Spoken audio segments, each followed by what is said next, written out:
Hello and welcome to the Selfish Three Balls Movie Club, episode 3, I believe. Okay, episode 3. I'm Chris.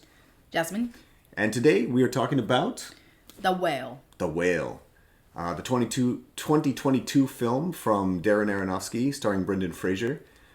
We watched it last night, and we're going to break it down using the three balls format. If you don't remember what that is, the first ball is the ball to catch, which is the good point. The second ball, what's the second ball? It's a throw. Throw, so the thing that we don't really like or the thing we would change. And then the third ball is kind of the curved ball, the thing that makes it interesting. And let's get into it. Selfish. Three balls. Movie Club.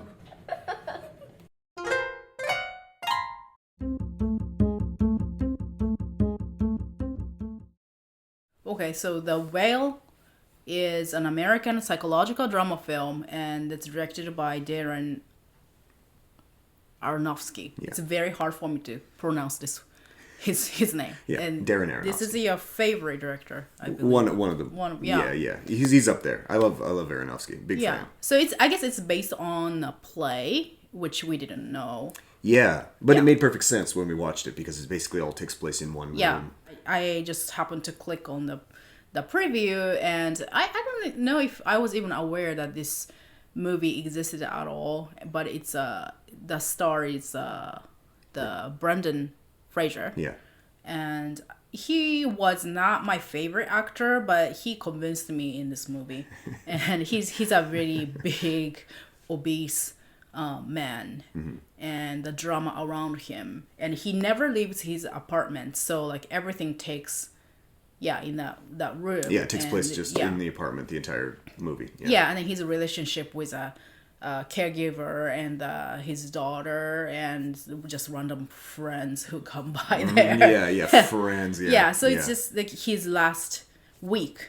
In the preview, that's what he said. Like his last week of life. What does he do? Right.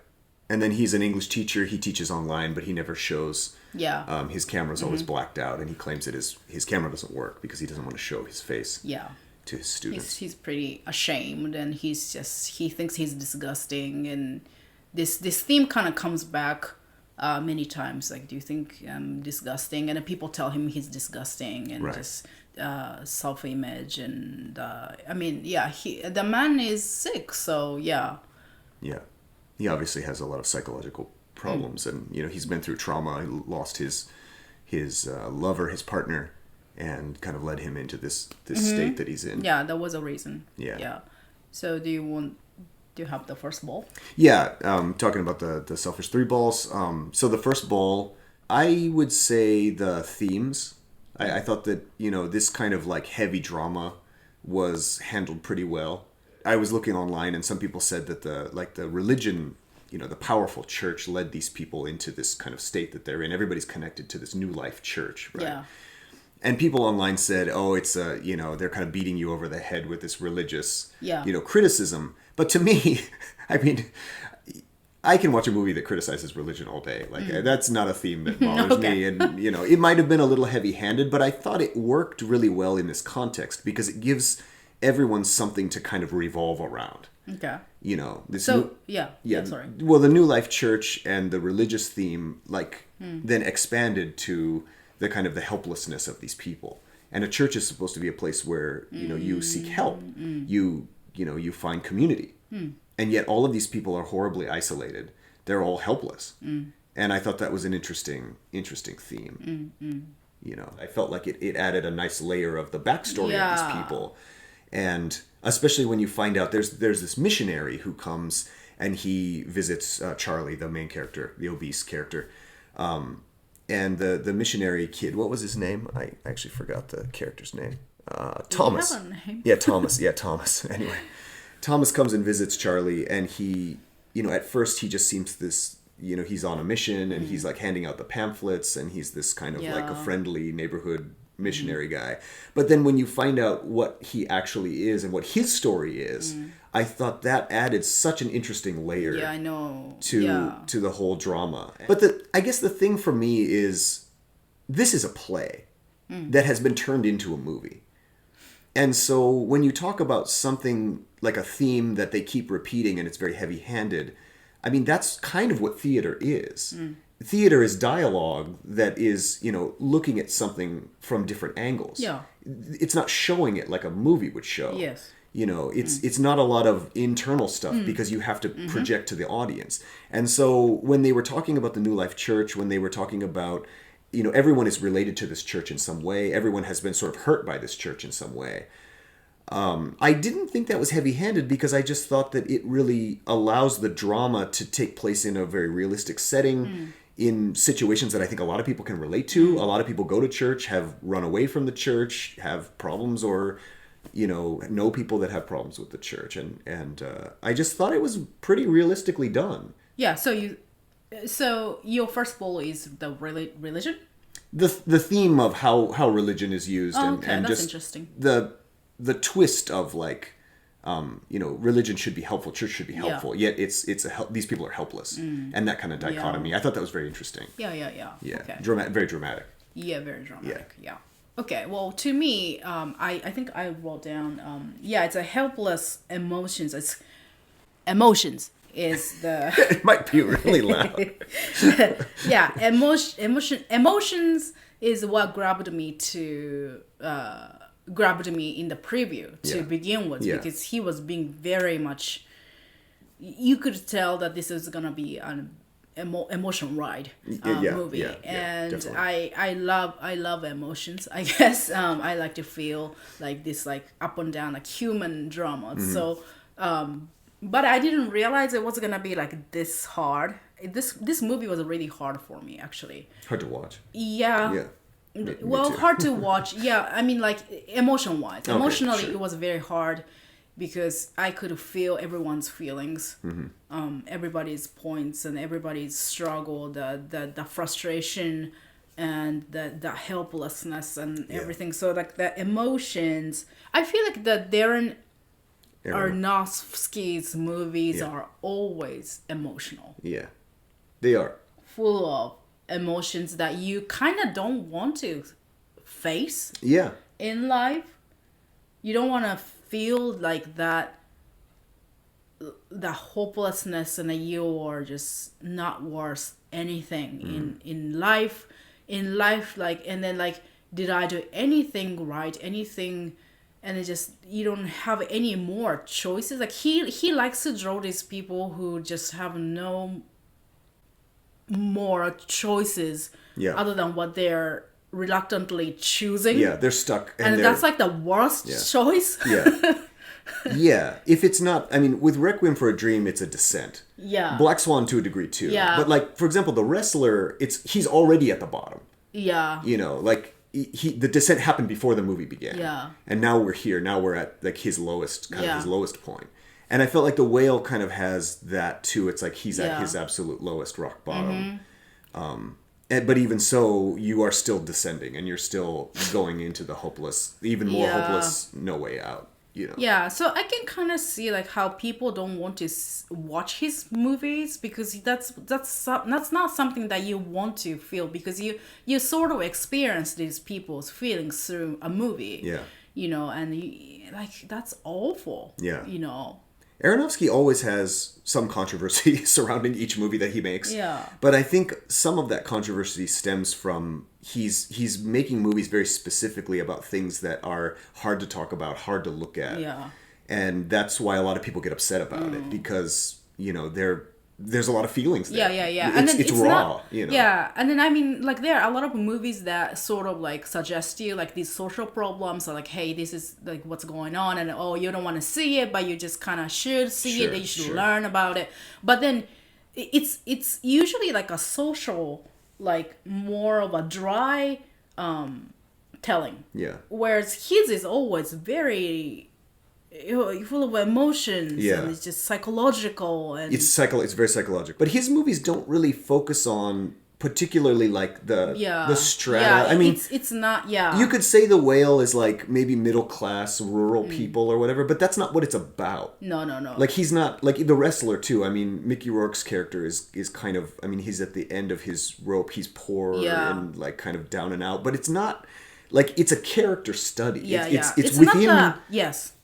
It's an inner. Very inner. It's psychology. not a social structure. Like he's not talking about that. He's talking about like very personal feelings, and then like through movie, like well, how would you deal with it, and what do you feel if you're in this position, kind of a thing. It's very personal.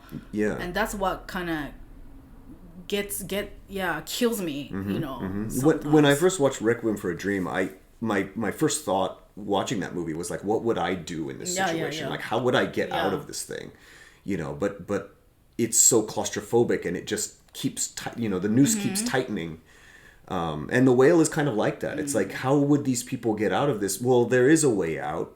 I mean, I don't know how much I should say about the kind of the twist, but he has more money than he reveals that he does. And he could actually go to the hospital. He could seek help. Yeah, and then... But... Yeah. And also like, especially in the beginning of the movie, like, he has a lot of moments that he could have got out, you know? Right. Like, he's eating these, like, candy bars, and then he just thinks about it, and he puts it down. Yeah. And... you know, that kind of moment. There are some moments where I actually wondered if he would kind of change. He could have made a different choice. There would be some revelation. Yeah. When he chokes on the food, he nearly dies. He had chances, but he didn't intend to take them. Yeah.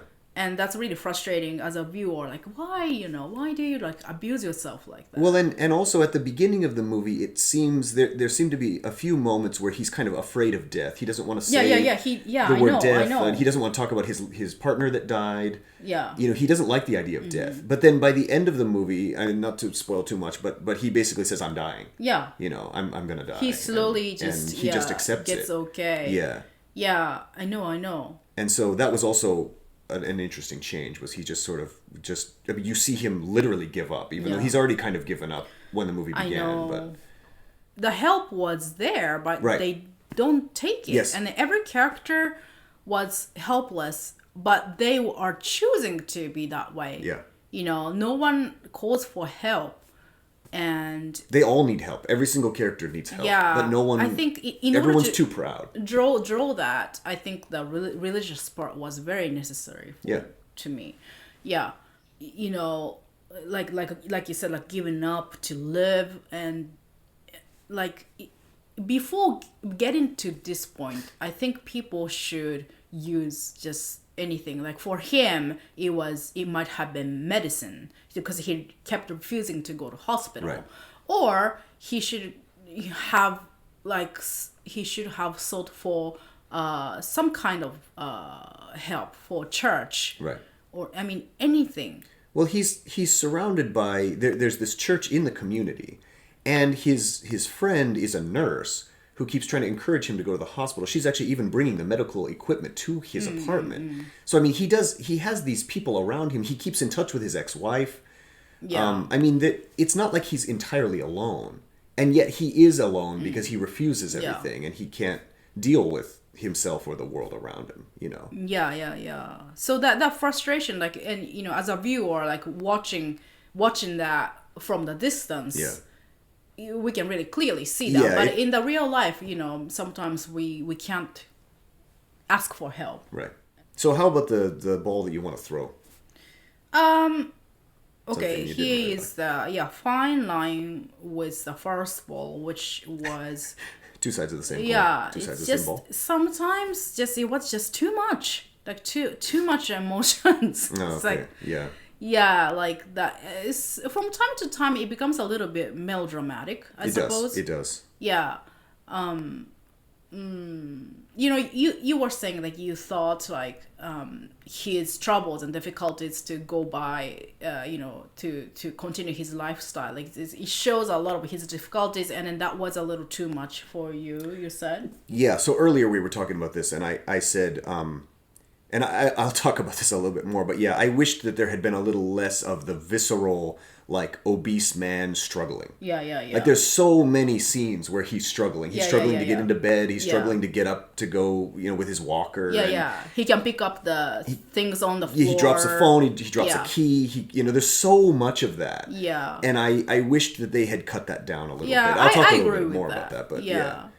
I guess, you know, in modern movies, like, you can't like anymore. You don't know the characters so much, but I feel like I know Charlie so much, and that doesn't happen much in the modern, like recent kind of like a background movie kind of movies. Movies now are often focused on pure entertainment. They're, especially big movies. Yeah. Even to some degree indie films, I mean, the drama is kind of thin. But in this movie, I think because it's based on a play, you do get to know the characters really well. But that's also my problem. Can I talk about my ball ball to throw? So, like, I would tone down the big man struggling, and I would actually change the perspective, because I love it in Requiem for a Dream. Aronofsky goes into the minds of each character. You get to know all of these people. It's you get to know everyone so well, and you get to see all of them fall together. Yeah. And in this movie, it's just Charlie. It's just his perspective. And as much as I appreciated that, I felt like I really wanted to know Liz, the caregiver, the nurse. I wanted to know Ellie, the daughter. There is a lot that's hinted at, and there's a lot that's like mentioned.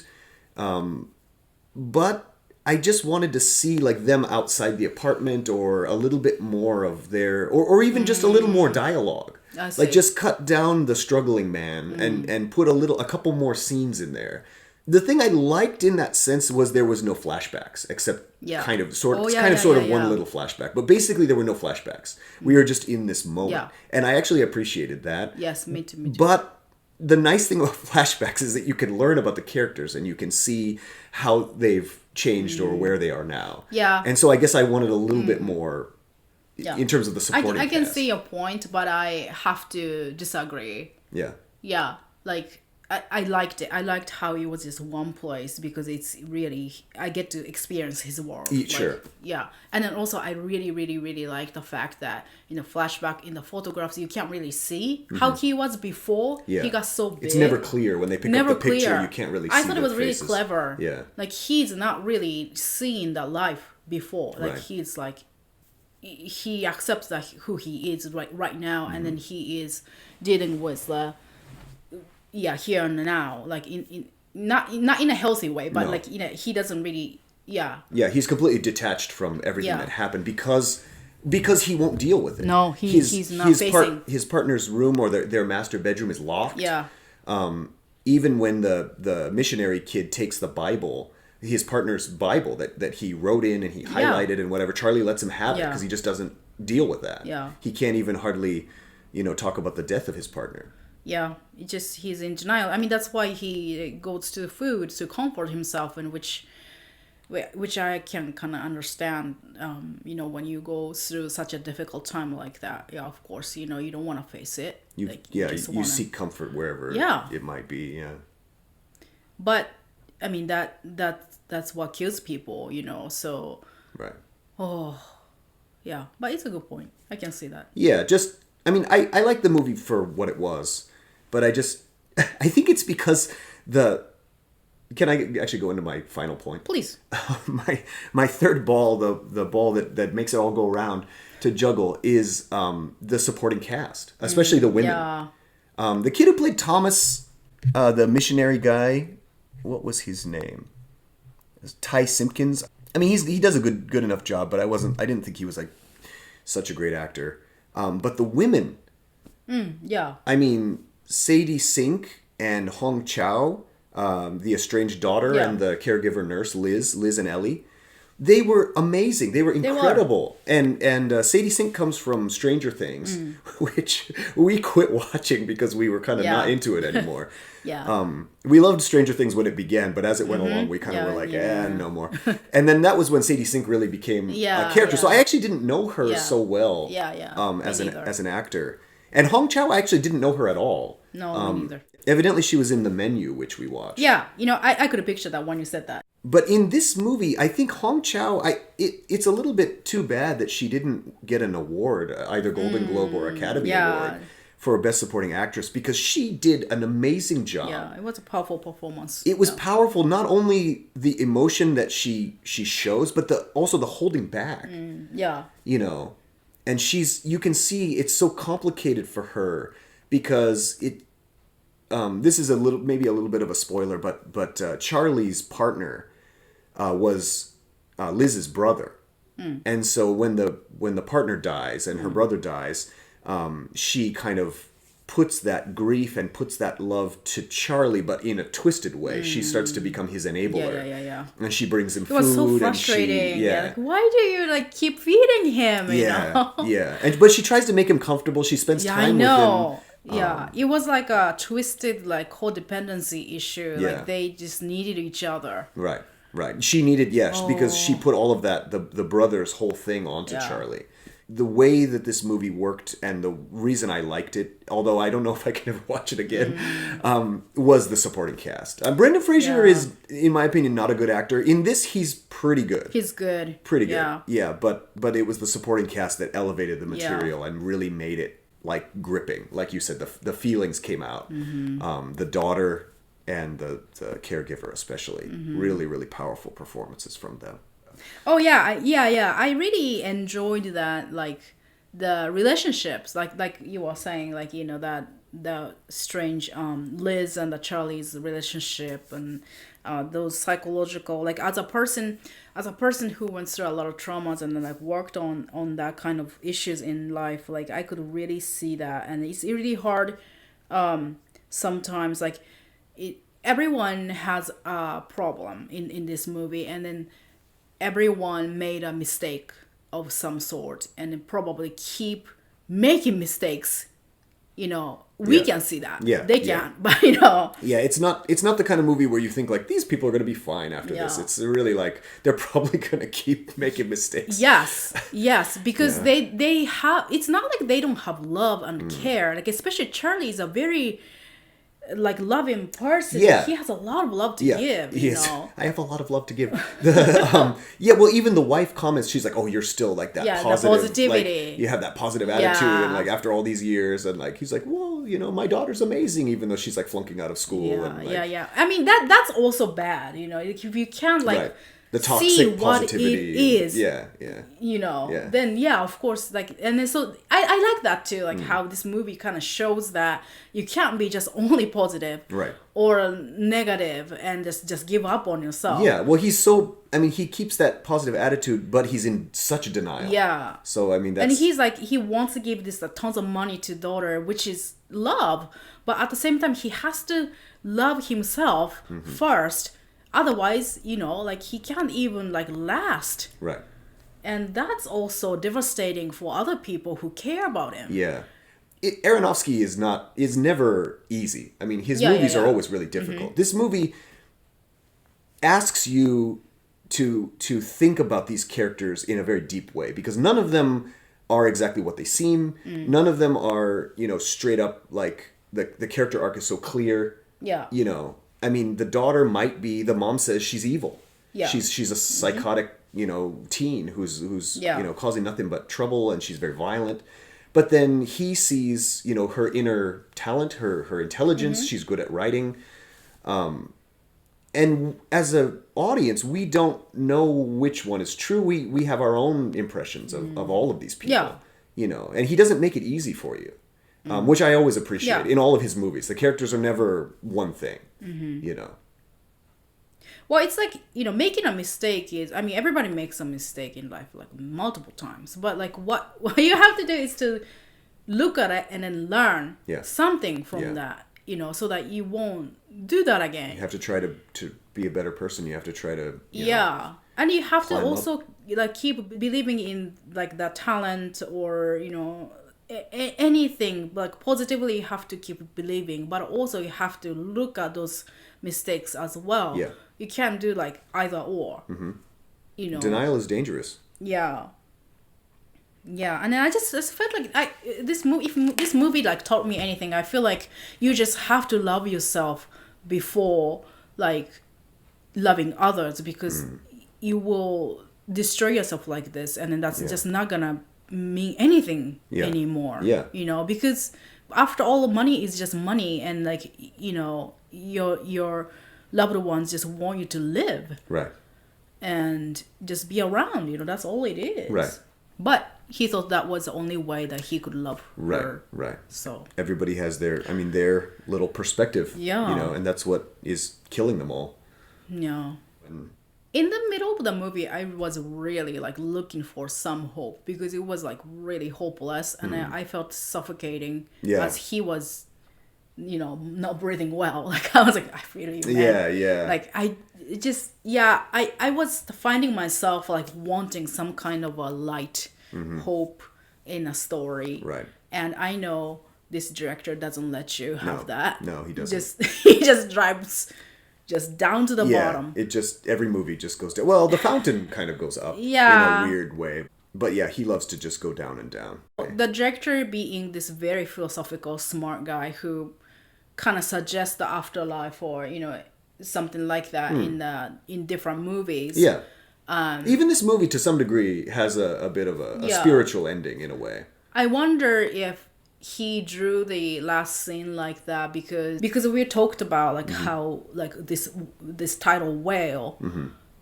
Well, he's like as big as a whale, and then the essay, the poetry comes in, referring about the whale, and then the scene Moby kept Dick. showing. Yeah, she wrote an essay about Moby Dick when she was in 8th grade. The daughter.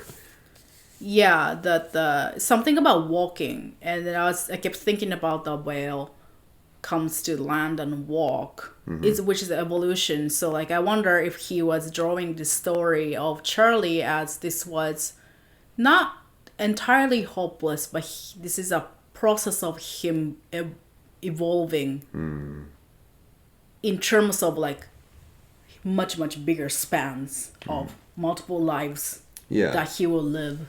Well, the idea of reincarnation is, you should ascend each time you're reborn.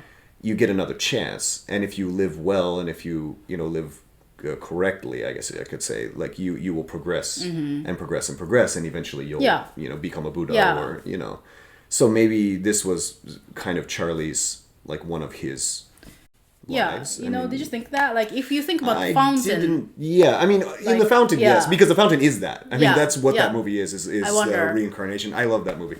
But this one, I didn't really think about evolution so much, but it does have the only scene that is not in the little apartment is at the ocean. Yeah. His memory of his daughter. That was the happiest memory for him.